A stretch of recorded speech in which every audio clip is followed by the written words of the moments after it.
Welcome to Stuff You Should Know, a production of iHeartRadio.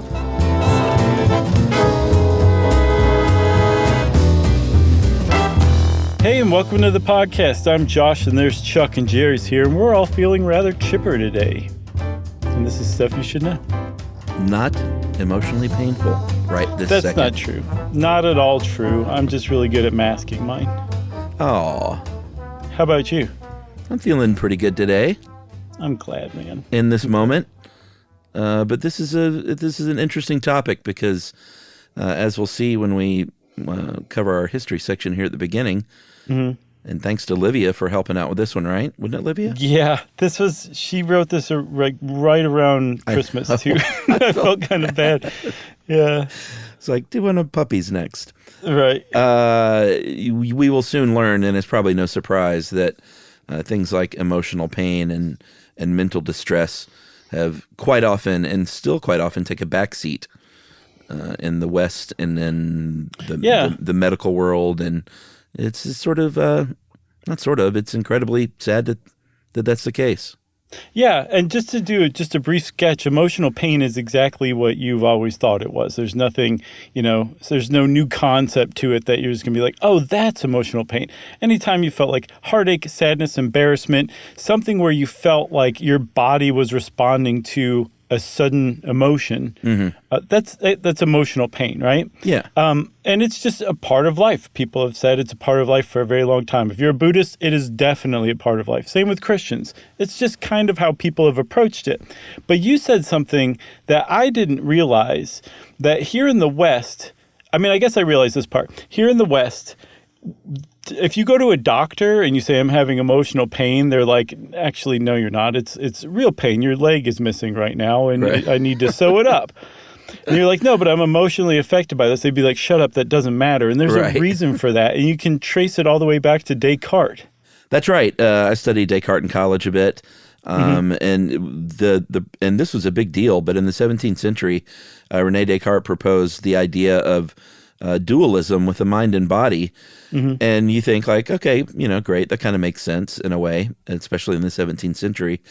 But that was a big deal that really, it was sort of a sea change in a fundamental split that happened, in which European medical science was trying to separate from the church as far as their oversight goes.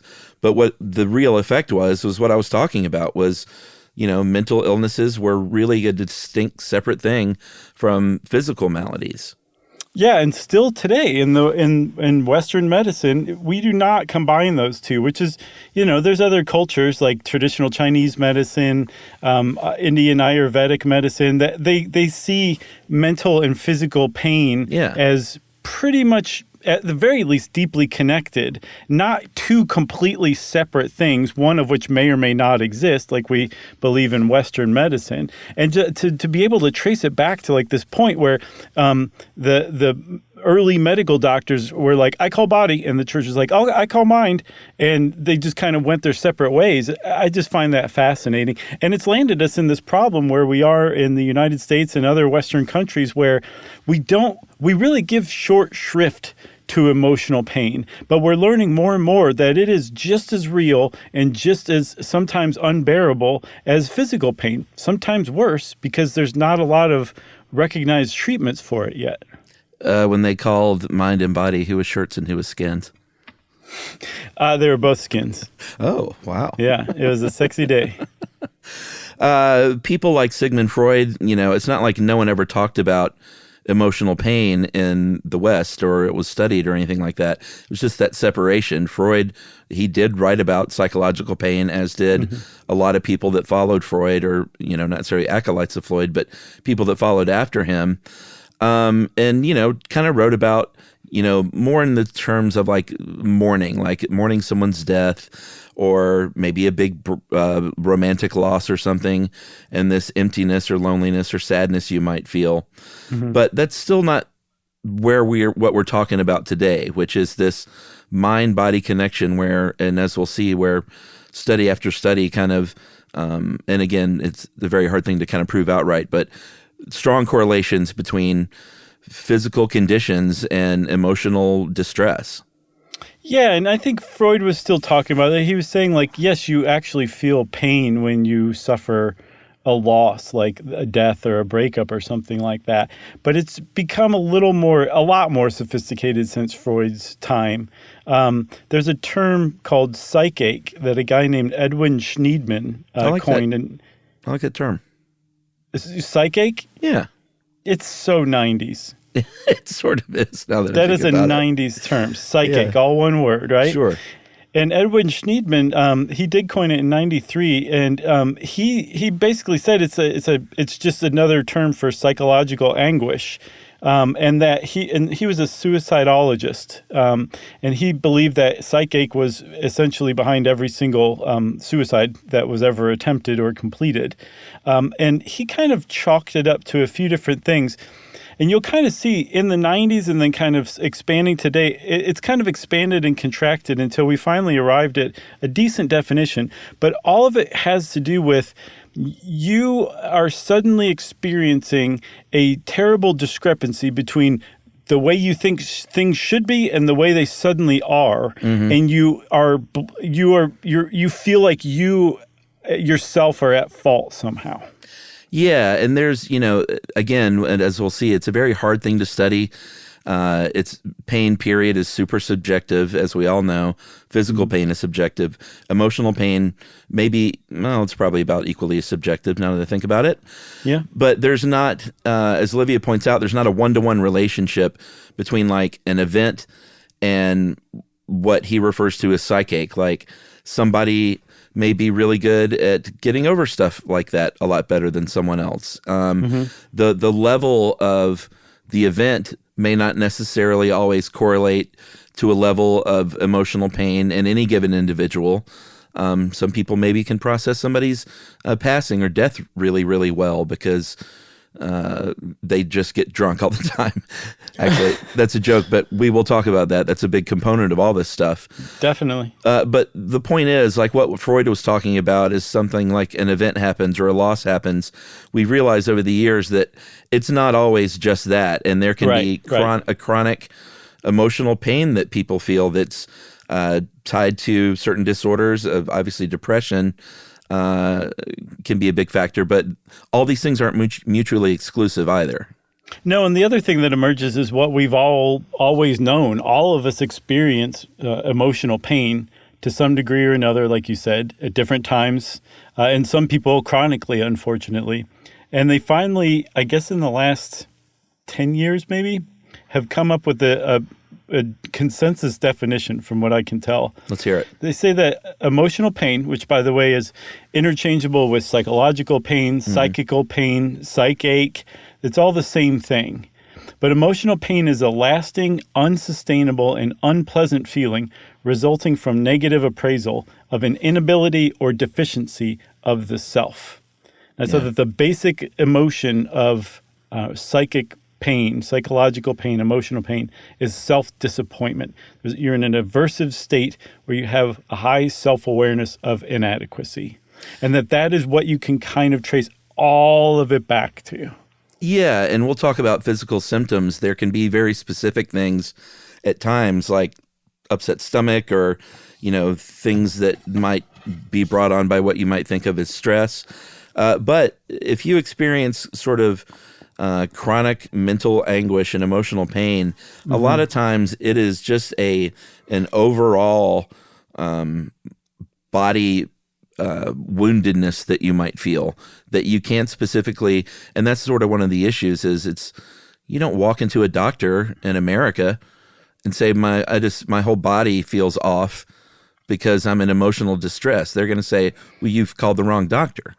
Right, here, take these sugar pills and go home, but also give me $5,000 too. And I'm sorry about the wait.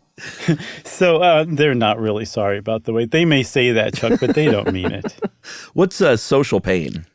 Social pain is either the same thing as emotional pain or it's kind of a subset of it, but they seem to strictly, they say it's strictly from social interactions like rejection, being dumped, damage to your social connections. I saw FOMO. FOMO, that would be one. Yeah, it's like a joke that people say, but that is very real with some people, you know? Right. And so like when you feel FOMO, right, you feel bad. You don't, it's not just in your head. It's so hard to get across. And it's almost totally unnecessary to get across because all of us have experienced emotional pain at some time or another. But if you've ever stopped and thought about it, why would your body feel at all weird? Why wouldn't it just be strictly in your emotions or strictly in your head or strictly in your mind? Like, I've got this problem and I can't stop thinking about it. Instead, or in addition to that, because that definitely happens too, your body actually feels bad, wrong, off, pained, tense because of this emotional pain. And they actually believe, this to me is the fact of the podcast, they believe that emotional pain came along as a result of our increasing socialization from the time we were primates up until now. And it piggybacked on our existing physical pain system. And because social bonds were so important to survival, that it became a thing where you felt pain when those social bonds were threatened or broken. Right. Like, Tuk very sore from long hunt today, but Tuk feel especially painful today because Tuk not invited to main fire. Tuk doesn't use prepositions. Should he? I don't know. It depends. If he's like unfrozen caveman lawyer, yes. Right. Yeah. So the thing is what Tuk would have learned from there, Chuck, or from that experience is I need to pay attention to this. There's something I'm doing wrong. There's something somebody else is doing wrong. And I need to remedy it. I need to do something different in the future. And then in that way, my social connections will be stronger. And when a saber-toothed tiger comes along, I'll have my crew to take care of it rather than it just making a meal out of me. Yeah. This is a great setup. I think so, too. Should we take a break? Yes, let's. All right. We'll be right back to talk more and hopefully make a few other little jokes about emotional pain.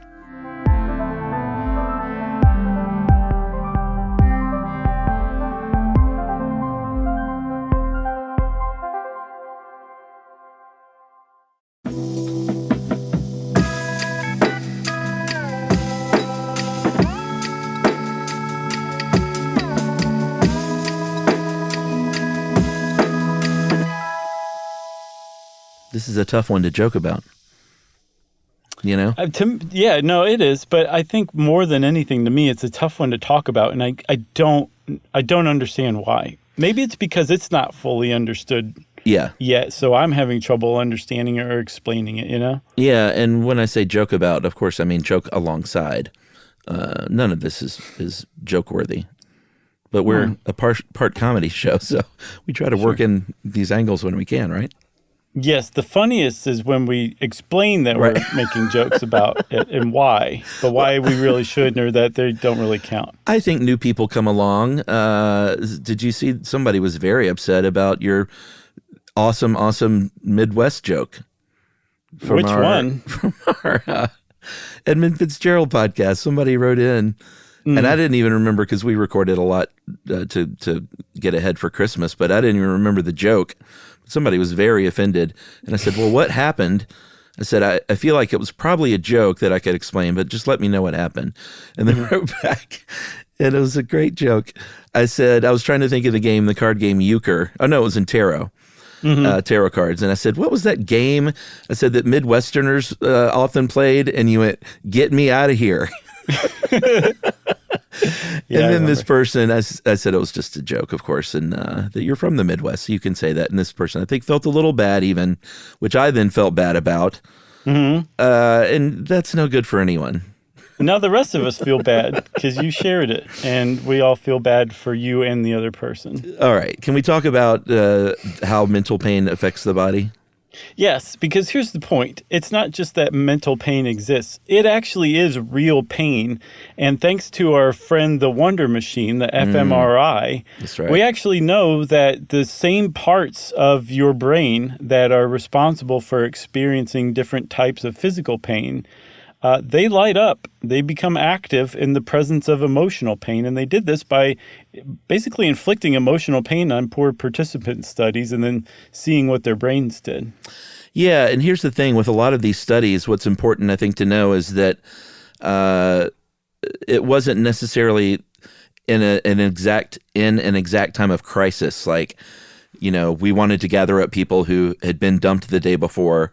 Right. Because, of course, you're going to be in that sort of state of mind at the time. Like most of these studies, you'll see it's like studying your brain during resting rates or your heart during resting rates. And it's, it feels like it's more, and I'm not saying, they're all in emotional pain still, but they didn't like juice these studies by getting just these like recently devastated people, I guess is what I'm trying to say. Right, at first. And some of the techniques they use is just take an average person off the street and say, we want to inflict emotional pain on you. They would, in the experiment, they would be playing a game with other subjects, and they would exclude the actual study participant from the game. Yeah. Or they would tell them that one of the other participants admitted to not liking them. And they would show them rejection-themed pictures, stuff like that. And it was coming up with some pretty tepid results. But then there was a guy named Ethan Cross from University of Michigan. With a K. Yeah. Crisscross style. He'll make you jump. Yeah. For his study results. I wonder if he wears his clothes backwards when he presents findings. Those kids made like $1 million from wearing their clothes backwards at the mall once. Oh, really? Just to go out there and do that? That's how they were discovered at the mall. Oh. Discovered them. Wow. Yeah. What a world. That was why. It is a world. But anyway, back to Ethan Cross. He used the Wonder Machine, but he did recruit people who were in an intense negative emotional state, who had just been recently dumped and were not taking it very well. And he put them in the Wonder Machine and he said, hey, here's a picture about your ex that just dumped you. Yeah. Or a picture of them. Now think about some memory of them dumping you and how bad it feels. And then he sat there with a clipboard and a pencil and went, very interesting. I see. And watched their brains do different things. Yeah. And they said, how did you get that picture? Don't ask about that. They give them a zap when they ask too many questions. Yeah, and I think there were about 40 people in this study. And again, he eventually used the fMRI eventually, right? Yes. And what he found out was that the negative emotional state lit up the sensory and affective brain areas, just like putting like hot heat on their arms. So this physical heat, and this sort of made a little sense to me as far as like if I get really, really intensely upset about something, I feel like my head is on fire. Right. I think there's something about heat, and maybe that's why I used it. But they would I don't think they would burn them, but they would put what was called a painful heat on their forearm and found that the fMRI lit up just the same as with the emotional pain. Yeah. And so that supported something that he had also found in a review of existing literature, that the brain regions associated with our affective experience about the aversive quality of pain, which is if you hurt yourself physically, right? You're suffering. That suffering is your desire for that pain to stop. You want it to go away. It's like hurting you existentially. It goes beyond just the actual physical experience, the sensory experience of it. That's the affective experience of physical pain, and that region of the brain definitely lights up the same for emotional pain and physical pain, because we're suffering from both equally. But what Cross said or showed was that no, your actual sensory experience, like what your body feels when you're physically in pain, is the same when you're emotionally in pain. So he said, ipso facto, my research shows emotional pain and physical pain, as far as the body is concerned, is the same thing. It's really just your doctor in the United States that is having trouble admitting this whole thing. All the evidence is showing your body's fully aware that they're the same. Yeah, and it's so frustrating because, like I said, when I think everybody, when they get really emotionally upset, the first thing that happens is your body is going to start physically reacting. Like I said, my head gets flush and hot, and like the heart races, and it's this almost like this fear response in me. So it's hard to believe that, something like fight or flight is just so universally accepted, but something like this, which to me is the same thing going on, can still be poo-pooed. Yeah, poo-pooed for now, but not much longer, I predict. Yeah, and for me, Chuck, since we're throwing out our own stories, if I suffer some sort of emotional injury or whatever, right, usually like embarrassment or something like that, it washes over me is the best way I can put it. Basically from the back of my head down the front and then through my chest and abdomen. Yeah. And I actually saw research that suggested the vagus nerve that connects the brain through the chest and your abdomen and into your, I believe, your junk area, because it's activated during orgasms from our orgasm episode years back. I remember. I think the medical term is your bits. But they, sorry. Yeah. They found that the anterior singular cortex activates the vagus nerve, which can become overstimulated in the presence of a huge jolt of emotion, which can transfer to the vagus nerve, which can make you feel in your chest and abdomen like there's some sort of discomfort or sensation. Again, an emotion created a physical response. You're not crazy. You really are feeling that way. Yeah, and like I remember feeling this stuff from the time I even knew what feelings were. Nobody likes to be picked last as far as the social pain. No one likes to be embarrassed in front of people, but that stuff doesn't stop, Right. The social thing, like when we were talking about it, it might sound like obviously something you will experience in adolescence and growing up, but that stuff doesn't go away. No, it really doesn't. Or at least it didn't for me. No, same here. I thought about making that joke, but then I pulled it back from the edge. I mean, maybe some people have really squared themselves away such, but it to me, it just seems like part of, and a bunch of the history that we kind of truncated at the beginning talked about it being part of the human condition. And I just think that's so obviously true. And it's totally true. I think people who don't have to deal with that are really just dealing with it less than other people. I don't think anybody's ever managed to eradicate emotional pain from their lives, Yeah, and the people that seem like they've got it all together could be suffering the worst. You never know. They might just be really good at burying that stuff or what have you. Yeah, like Flanders types. Right. Exactly. There's one other thing about the comparison, though, of physical pain and emotional pain that really is a difference. And that is that when you're experiencing physical pain, there's usually something you can do to kind of stem it off immediately. If you put your hand on like a hot oven, you can pull your hand away. But if you experience like an emotional injury, and you feel emotional pain, you can't like hold your hand. You can't run it underwater. There's nothing you can do right then to stop it except for essentially self-soothe as best you can until it subsides. Whereas with physical pain, there's often stuff you can do to kind of treat it immediately.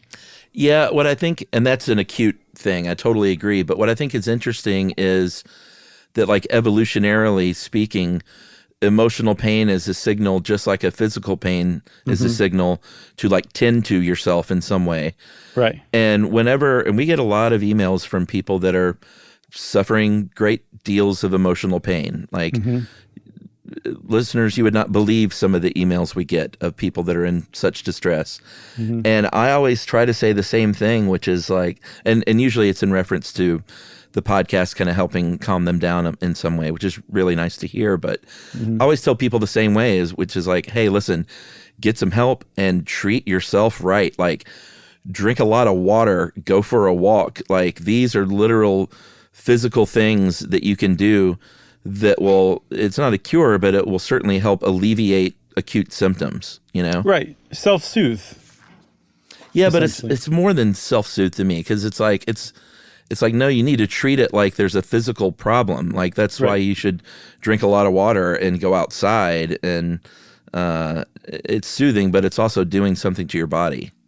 And interestingly, we'll talk about things you can do. You just nailed a bunch of them. But apparently walking outside in nature is a really great way to, I guess, alleviate emotional pain. And like if you have a forest, great, walk around the forest. If you have a meadow, walk around a meadow. If you have a public park, walk around the park. Just getting outside can help a tremendous amount. Yeah, agreed. I think that's a really nice thing that you say to people, though, Chuck. My pat response is, hey, man, keep on trucking. Right. Hey, just like that mud flap says. Yeah. No one ever writes back. Although, or if they do, they're like even madder than they were before. They're more upset than before. Yeah, it's weird. People are strange. Do you want to talk about drugs? Yeah, this is really interesting to me, this first bit on acetaminophen, because and I had no idea about any of this, but they have found out through studies that acetaminophen, like Tylenol or other types of, generic painkillers, it actually can dull you emotionally. I'm wondering about to what degree, because they say it can dull the social pain that you might feel if you're FOMO'd or left out of something. Yeah. It can emotionally blunt your reactions that like if somebody tells you about something bad, you can be, I guess, less empathetic if you're taking acetaminophen. And that was really surprising. The converse is true too. Because you're less empathetic, you experience fewer positive emotions too. So the weird thing is it's not like it affects your brain or your processing of events. You're fully aware of like, this is a really great thing my friend's telling me, and I understand that my friend is proud, reasonably proud for this, but I don't feel at all happy for them because of the acetaminophen. That's a really weird effect. I wonder how much and how pronounced. Like, I don't know. Yeah, I want to follow up on that. I don't really ever take that stuff that much, right? But I feel like even just the few times you have taken it, if it was a pronounced effect, you probably would have noticed it. Probably. You know what I'm saying? Like if your hand is suddenly making trails of itself, right? Even though that's the first time you've taken this, you noticed that happened. Yeah. Because it was a pronounced effect. Same thing with emotions being blunted with acetaminophen, probably. Good point. Opioids obviously is something we can't not talk about. We should probably tackle bits and pieces of the opioid epidemic in full episodes. But opioids are interesting in that sometimes you might be taking them for a real physical malady, and you happen upon the emotional relief that all of a sudden feels good to you when you take an opioid, whereas other people, that is exactly what they're seeking when they're like med seeking or buying pills on the black market or whatever.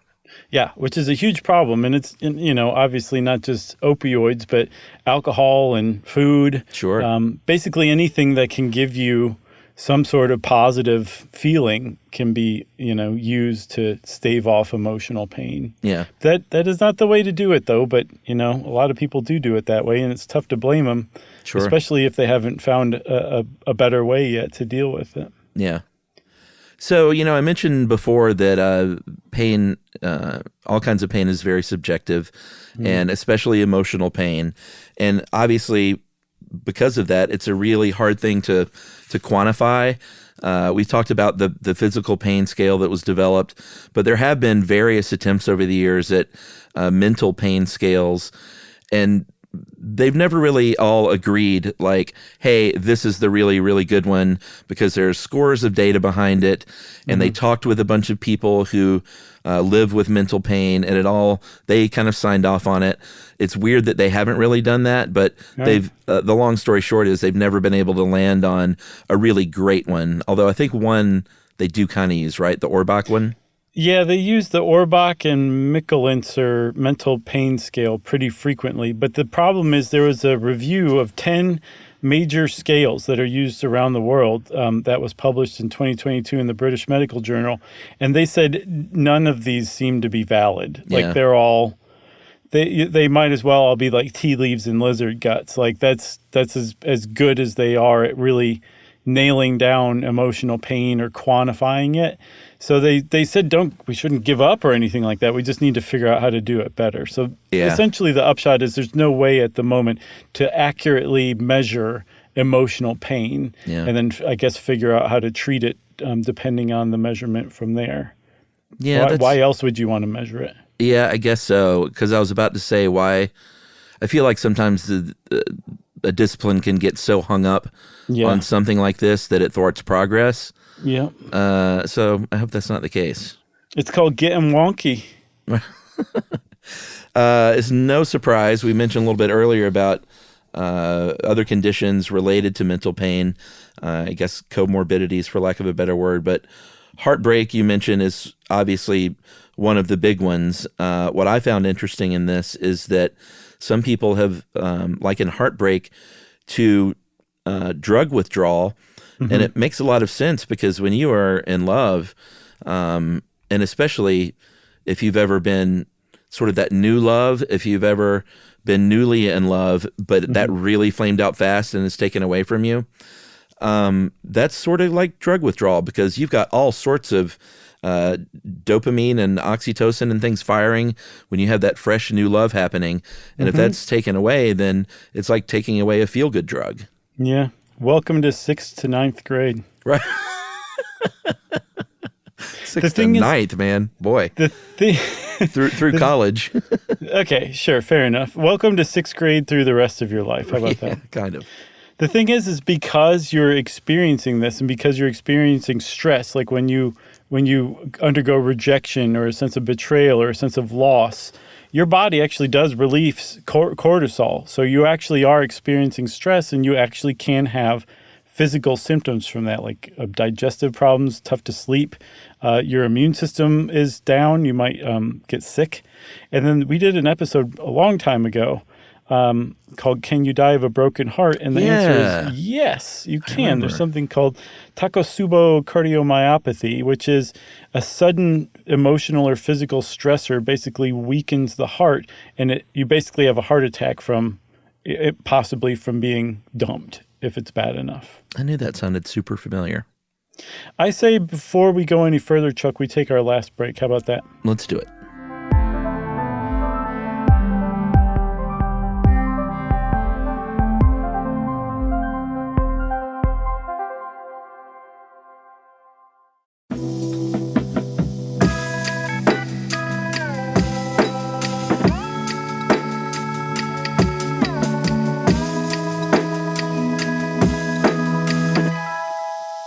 So I think one of the first things people think about when they think of emotional pain is depression. Sure. Like there are people out there who have depression, and you can make an argument that with depression, you're suffering chronic emotional pain.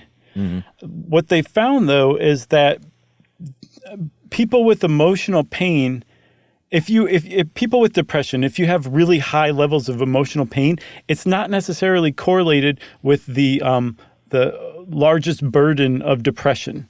So if you put 10 people together and you got one guy who's the most depressed of all, he's not necessarily the person with the greatest levels of emotional pain, which suggests that depression and emotional pain are not one and the same. Depression's its own thing. It has other symptoms. It just correlates very strongly with emotional pain, which seems to be one of the leading symptoms of depression, but not 100% what depression is. They're not interchangeable.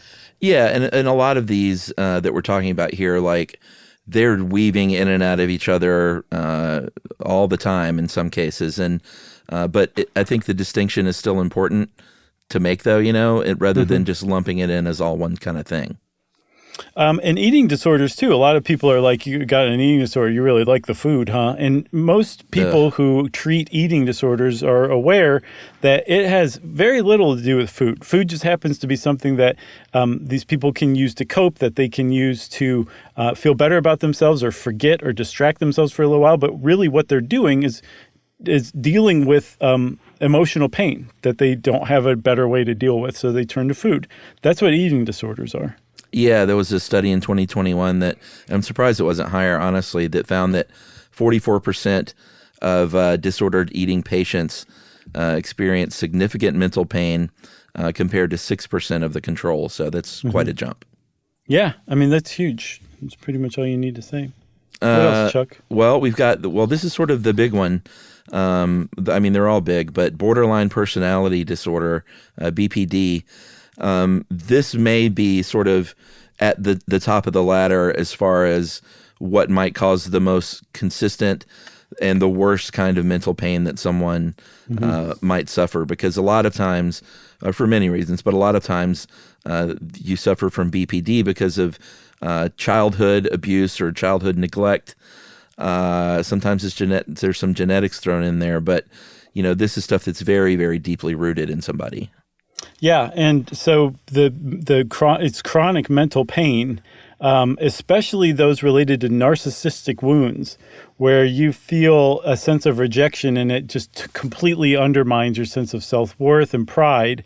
But the way that it manifests itself in people with borderline personality disorder is that they might have inappropriate anger, they might dissociate from themselves or reality, they might feel emptiness, they are emotionally unstable in most cases.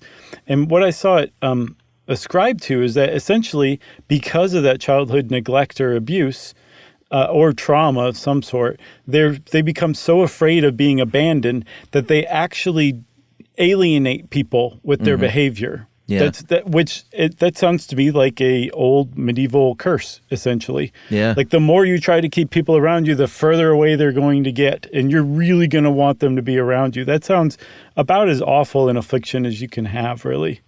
Yeah, and you shouldn't be surprised that if you suffer from borderline personality disorder, you're way more likely to abuse or misuse substances, maybe suffer from that eating disorder we were talking about, have obviously anxiety, depression, and even be at risk for suicide. Yeah. I think we should do a BPD episode someday. Yeah, there's a lot there, for sure. There's also something called non-suicidal self-injury, and it is a fairly new diagnosis as far as the DSM is concerned. And it can be its own symptom. It can be a symptom of other things, like people with BPD often engage in non-suicidal self-injury. But essentially what it is self-cutting, punching a wall like a bunch of times. What they've frequently thought was that these people are overcome with emotions, and the only way to release that tension from that emotion is to cut themselves or punch that wall. And more recent research has found that actually they think that what they've stumbled upon is this kind of innate mechanism humans have, where when you experience a painful stimulus, when it subsides, you don't just go back to how you felt right before the painful stimulus. You actually have a bit of a sense of euphoria, and that they're actually going for that sense of relief and euphoria by cutting themselves or by punching the wall or whatever self-injurious behavior they're engaged in. And that's really what's behind it. But that what differentiates them from people who don't engage in that behavior, that they feel like they deserve it. They deserve punishment, or they're defective. There's something wrong with them. So that's why they respond in that manner, where they hurt themselves to kind of cope rather than, say, turning to food or something. Yeah. Boy, it's just devastating. And that's that sense of self that it seems like we just keep going back to when it comes to this emotional pain. It's something is wrong with me, and maybe I deserve this. It's just... I've never had these kind of feelings, and my heart breaks to think about someone walking around feeling this way, Yeah. Rejection sensitive dysphoria is something that I had never heard of, because it seems like it's really sort of on the leading edge of what's being studied now. In fact, that phrase, rejection sensitive dysphoria, isn't even part of the medical community. Like they haven't even... I guess what would you call that? Well, the medical community, a lot of it accepts that it exists, but it's not in the DSM, so it's technically not an actual diagnosis yet. Is that what it is? Yeah, that's my understanding. All right, and this is, could obviously go along with some other neurodivergences, other mood disorders. Like we said, a lot of these are sort of crisscross each other, but they might experience mental pain or discomfort and feel, this rejection that we keep talking about. And the thing that really stood out to me, or interpret like something ambiguous as rejection. Right. So when they're rejected, when you feel rejected and you have RSD, you have a full body sense of being overwhelmed by the emotions that you feel. Nobody likes to be rejected. Right. Now, take that feeling of being rejected and amplify it 1,000,000 times so that it completely saturates every fiber in your being, and then make it so that just about anything anyone says to you is a form of rejection, correcting you for something that you misspoke about, telling you that you're doing something wrong, anything like breaking plans with you because you have to take your ailing mother to the hospital. Like all of that is considered rejection, and all of it is met or responded to by this overwhelming flood of negative emotion. Suicide, we've talked about kind of here and there throughout the episode. Obviously, that's a big risk if you're suffering from depression and BPD. But emotional pain, and again, this is something that we want to draw a distinction. Emotional pain is a real major factor. And it's not everyone, but many, many people who have died by suicide or attempted suicide had reported previously that it was a psychological pain that they were trying to escape from or end. Right.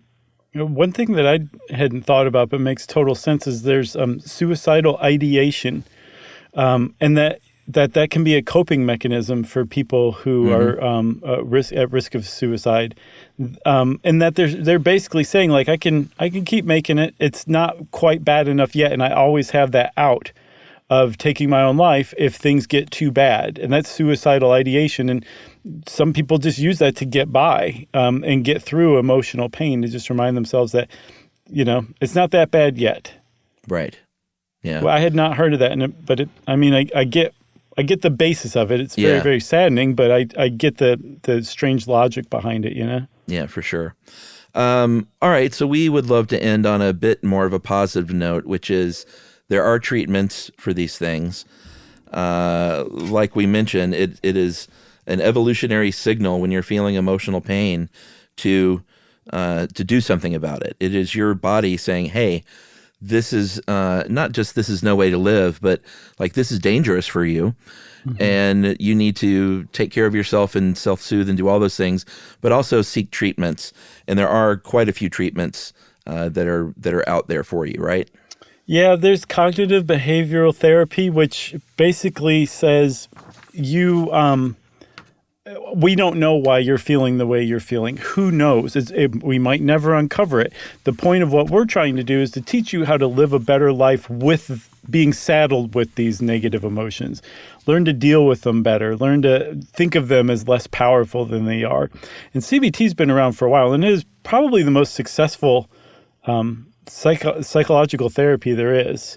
And it's kind of given birth to some subsets of it. And a couple of them are really specifically geared toward treating emotional pain. One's called dialectical behavioral therapy. It's been around since the 70s. A psychologist named Marsha Linehan came up with it.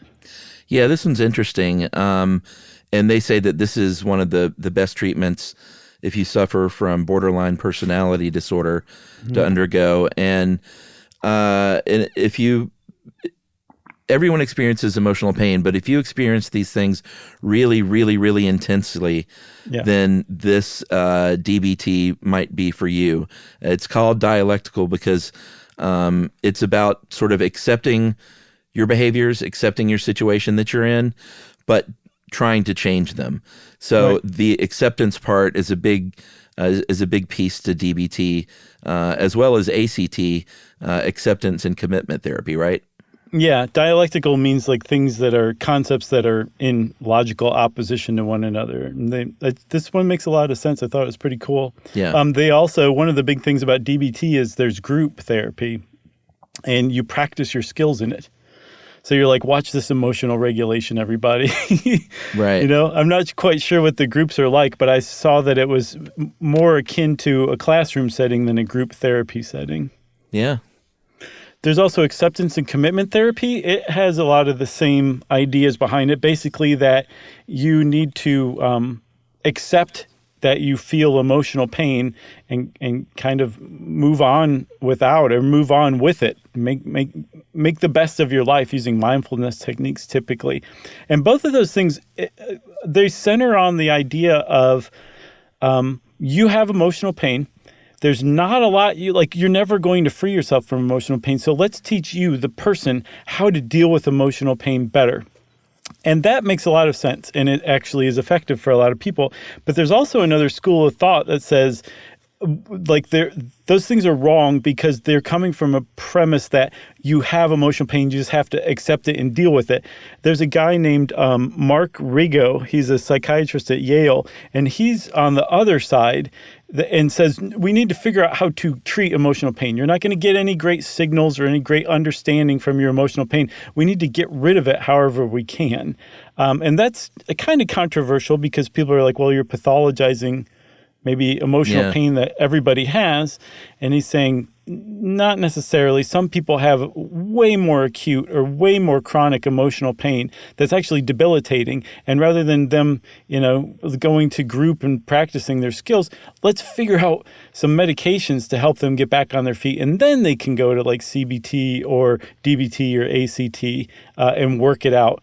But they're so far beyond that. We need to bring them back to the place where that therapy can actually help. Yeah. I mean, I guess if that helps you, that's great. I think I identify a little more with the previous ones we were talking about, the acceptance, because it kind of ties into the whole I am not my behaviors line of thought. Yeah. Like I can be this and also be something else. Totally. Which is, I think, can be very empowering. I mean, I've learned a tremendous amount from my therapy, and it's essentially geared toward that of like you said, I'm not my behaviors, I'm not my thoughts, I'm not my feelings. Like I am the kind of the sum total of all of those things. Right. And also just, learning not to be such a negative Nelly. Same here, my friend. You got anything else? I got nothing else. All right. Well, if you want to know more about emotional pain, just sit back and wait, because it'll come sooner or later. That's right. And since I said that, it's time for listener mail. Oh, no. It's time for listener phone call. What? First ever.